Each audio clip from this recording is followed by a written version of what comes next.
Directga ham, prямой efirlarimda ham eng ko'p beriladigan savollardan bittasi yuzdagi dog' masalasi. Dog'ni nima qilamiz, qanaqa uy sharoitida ketkazamiz, qanaqa qilib ketkizsak bo'ladi? Esingizda bo'lsin. Kun isishi boshlanishi bilan yuzdagi dog'ga, demak, lazerniy shlifovka, peeling qilinmaydi.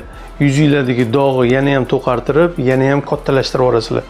Buni bitta yechimi bor, demak, yuzga plazma lifting qilinadi.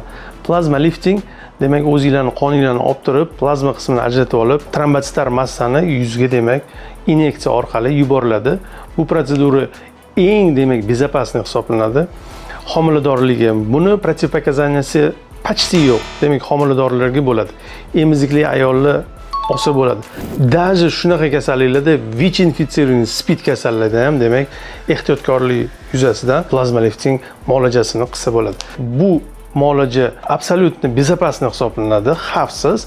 Demak, hamma yoshda 7 yoshdan 70 yoshgacha bu protsedurani, demak, tavsiya etib qolamiz.